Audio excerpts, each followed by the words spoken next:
راجر گیبو مشاور پیشین بانک مرکزی بریتانیا از لندن با ما هستن. آقای گیبو، آیا پیش بینی می‌کردید که آقای ترامپ بر همه این کشورها تعرفه بگذاره و در عین حال فکر می‌کنید امروز بریتانیا اونطور که مسئولان میگن وارد دنیای تازه‌ای شده و همینطور اقتصادش میبایست دستخوش تحولات تازه‌ای بشه؟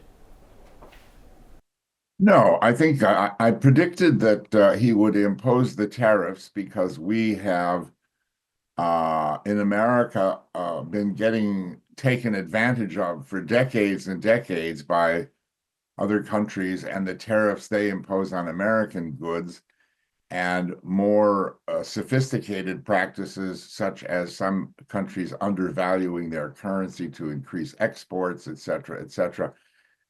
And his tactic in imposing these tariffs now is typical Trump. Rather than send diplomats and trade envoys to talk endlessly and engage in fine dining in the capitals of the world, which is going to get nowhere, he just hit them with the tariffs. And as I also predicted, it would be short-lived because 50 countries at least, including Japan, India, Israel, Vietnam, Cambodia, have already said they will drop all of their tariffs if he drops his. And that was the object of the exercise.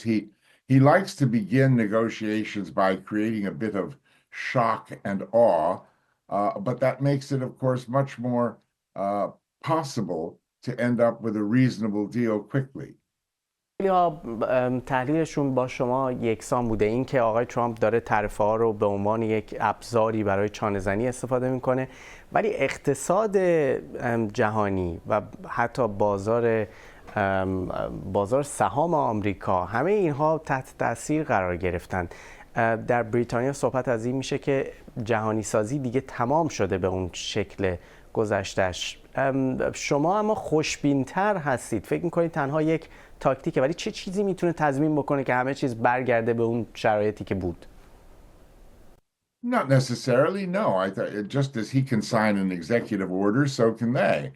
And the EU, the European Union, will of course come en bloc as a group.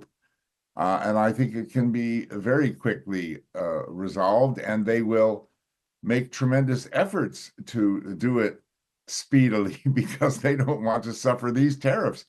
They don't like the tariffs that America has been living with forever.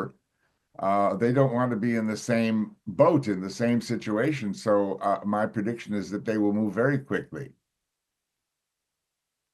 با یک حرکت ضربتی شروع کنه. ولی در کوتاه مدت ضربه بسیار بزرگی به اقتصاد خود آمریکا هم خواهد خورد، درسته؟ That's a good question, but I don't think that life or business works that simply. I am sure that there are a lot of arbitrageurs and gamblers behind the movements in the stock market because they know that the masses will react instinctively with a knee-jerk reaction. So it's a very good time to do the trades they've done. So there is a lot more driving the fall in the stock market and the 500 richest people losing $500 billion, et cetera, than simply Trump signing some executive orders. It's a lot more sophisticated than that, what's going on. And a lot of people are undoubtedly making a hell of a lot of money out of this. But my prediction is that this is a short-term situation. Nobody wants these kind of tariffs. And Trump is just saying, you know, I'm a businessman and America has lived with weak leadership and these albatrosses around our necks for far too long. And talking about it clearly would get nowhere. And so I'm opening, you know, with a big shot.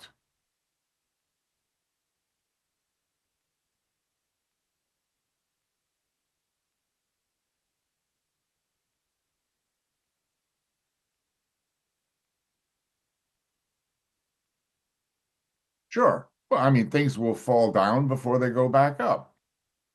But that's, you know, that's the price one has to pay for this.